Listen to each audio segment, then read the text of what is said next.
When I say linear equation, tell me what you think. Line. Line.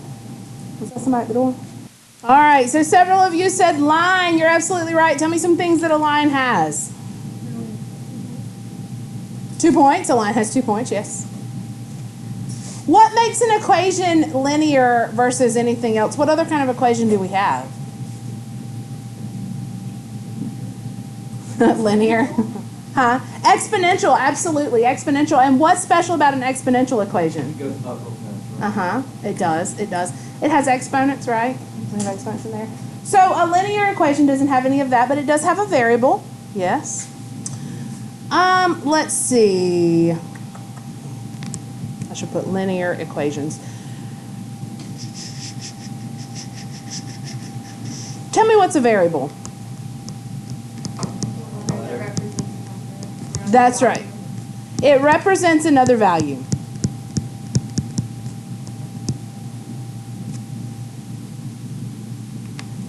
When we think about variables, what if I asked you to write using a variable 2 more than 4 times the cube of a number? And I'll give you a second to copy that down before we write the expression. All right, so help me out. How could I write that using variables and numbers as an expression? No words. 2 plus, more than means plus. What's in parentheses? How do you write the cube of x? X squared. How about cubed? So does that accurately represent that expression? 2 more than 4 times the cube of a number. Looks good to y'all? What about that? No, why? Because you would need an exponent after you would multiply by 4. This would be the cube of 4 times a number. You see the difference there on how we're writing it? Does that make sense to y'all? So no, that's not right because we have to watch those order of operations. Good job. This is called an algebraic expression. Good job. Variables, operations, numbers together make up an algebraic expression. What's the difference in an expression and an equation? It doesn't have an equal sign. An equal sign is an equation. You see an equal sign, it's an equation. No equal sign, expression, right? Y'all good? Yes? Okay. I know this is going slow. I know this is honors and y'all know all this.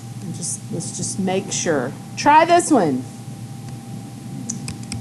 The quotient,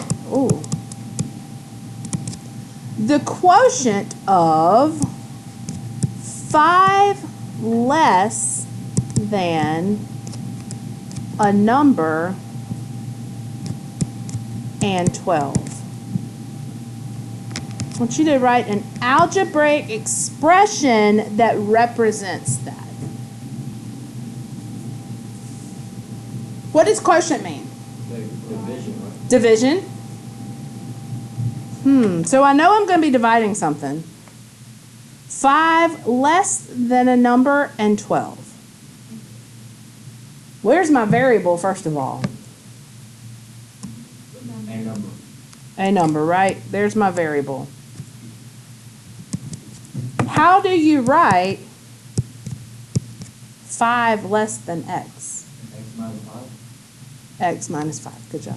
5 less than x. That always confuses everybody. Good job. So now the quotient of that and 12, how do you write it? Fraction. Good. Or divide by. Yep. So x minus 5 goes on top. 12 goes on the bottom. Yes or no? Can we all translate sentences like that into algebraic expressions? Are we all okay on that?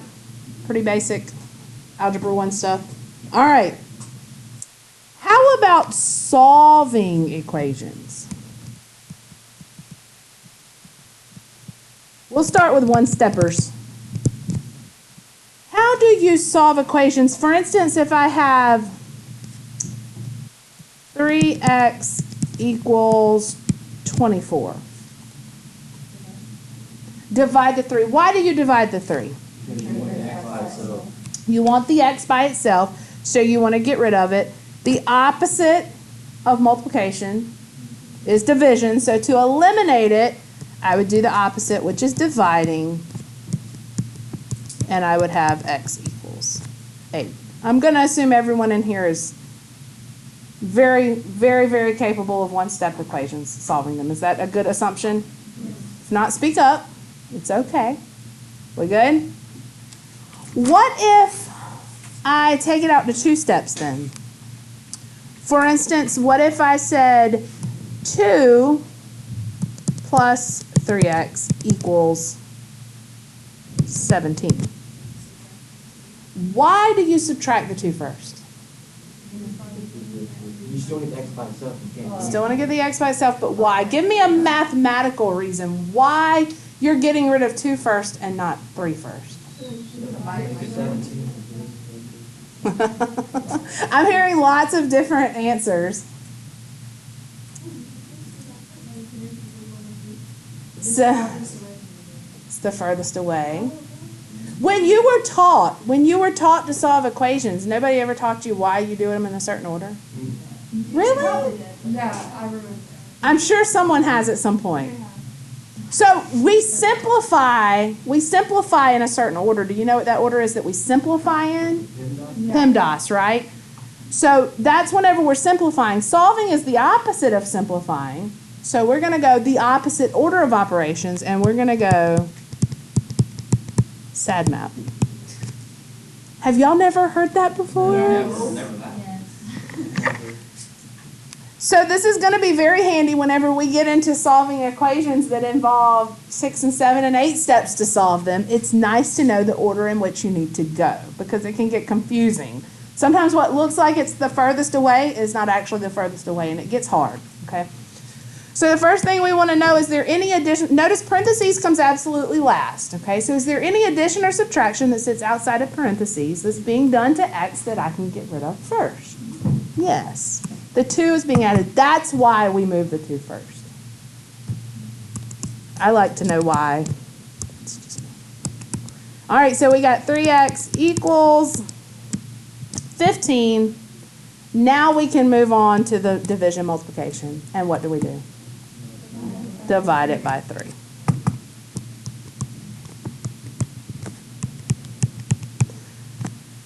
Okay, everybody okay on that?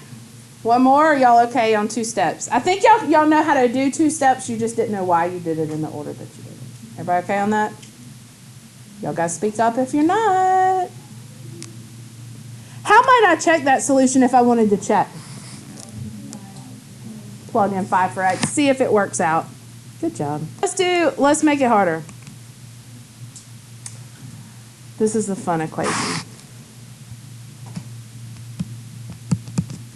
What if I have more than one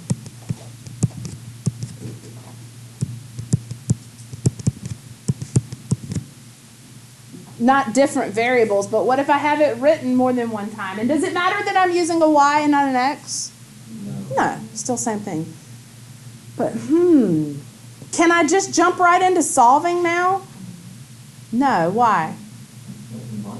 I've got to combine them. I've got to get them together somehow. I just need one variable before I can solve. Right now I've got 2. So the question is, what do I do? Okay, so what should I do? The parentheses, what can I see that. Distribute through, right? Because before we solve, that's probably us for our books. Will somebody on that side pick that phone up and just say Miss McGee? I got to kind of think of where we were here. But someone had said to distribute, so we're going to distribute through.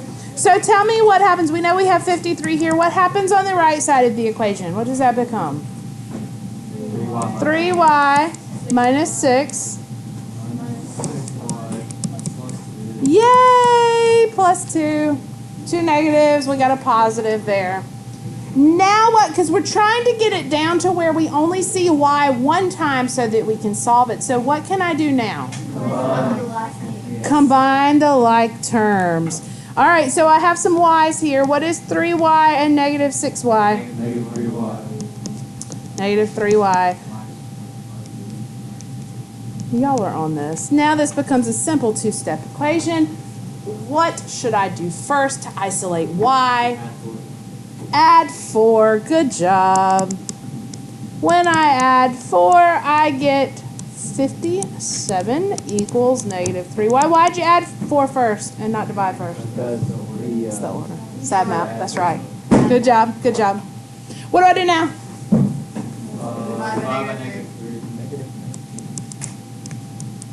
Negative 19. Good job. Is y. How might I check that solution? Plug it in. Plug it in. All right. Let's see how good you are at solving. What if I had the equation for, let's take it back to Miss Wilson's class, the area of a trapezoid.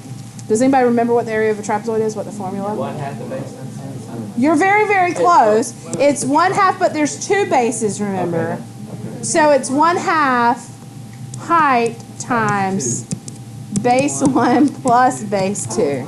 Yeah, okay. Do you remember it? Good job. All right.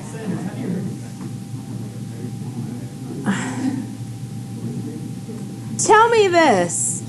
How would I write this equation in terms of B2? In other words, solve it for the second base. So, but what can you do? What are we going to do to get B2 by itself? How are we going to solve it to get it by itself? How are we going to get this isolated? Factor it. Factor it out. Make another variable. All right, let's see what's going on here. Okay, we've got various things going on. We've got a parentheses here where something's being added to the variable I'm looking to solve. We've also got this stuff on the outside being multiplied, right? So several of you said to distribute, and I mean you could distribute on this one. I might not would distribute on this since that 1/2 height is being multiplied to everything there. I might just go ahead and get rid of all that at one time. Do you see how I might could do that? What if, think about this as 3 pieces being multiplied together, this being a whole piece on its own. Okay? Because the multiplication is commutative, I can do it in any order, right? What happens if I multiply this side by 2? It cancels out. It cancels out the 1/2. Do you agree? I don't have to distribute it through here because it's already being multiplied to everything. So if I do that to both sides, it takes care of that 1/2, right? So I've got 2a equals h. And I'm showing you this example because students always want to distribute, and while you can always distribute, it's not always the easiest thing to do to distribute. Sometimes you're making more work on yourself by distributing. Now, the other one, I had the same variable twice. I didn't have a choice but to distribute because I had to get that variable together. But here, the variable I'm looking to solve for is only written once. Okay? So now, remembering that sad map I was talking about, and remembering that inside parentheses is last, what could I do? H is being multiplied. So, sure I can. I can divide. Don't let it throw you off because it's all variables and not numbers. So now I've got 2a over h, b1 plus b2. Well, now everybody in here should be able to solve that for b2. What do you do? Minus, y'all are not very confident in that. Subtract the b1. So I have 2a divided by h minus the first base is base 2. A little bit harder when we don't have numbers in there, right? Throws us off a little bit.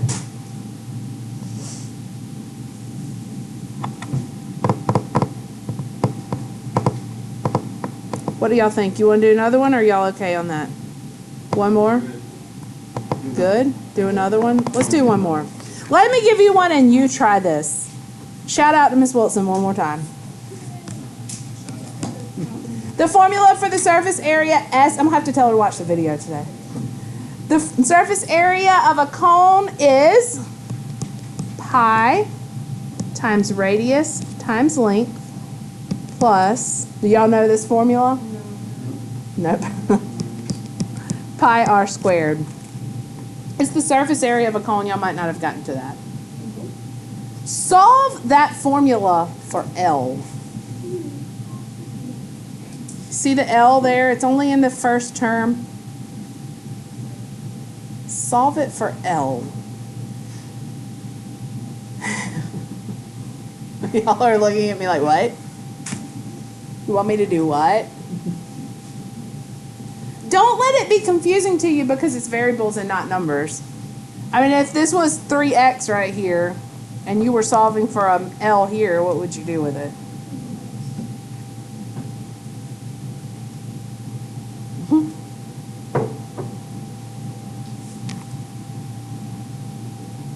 Can you divide by pi r? Sure.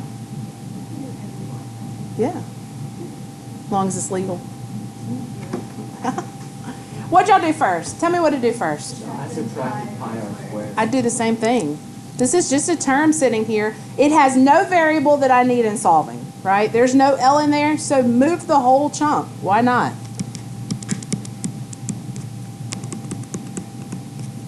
So on the left, I have S minus pi r squared.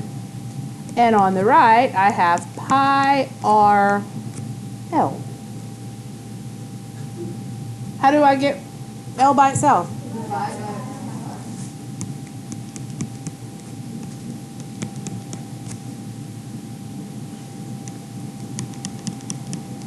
Now you can leave it like that.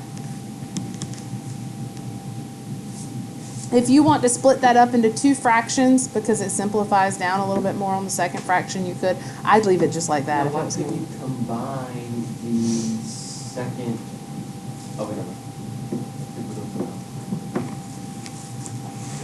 So I'm perfectly okay with y'all leaving, but just to show you how these split up. Oh, Connor, you need to go. Don't be late. When you're adding or subtracting in the numerator of a fraction, you can split it up. Gosh, this pen's getting on my nerves.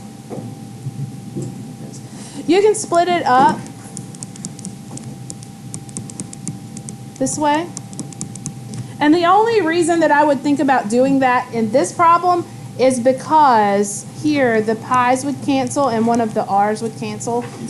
So it's really S over pi r minus r. But you're quite okay to leave it like that. All right, tell me what you think because that's it. That's all of lesson 1. Yes, no, maybe so? On class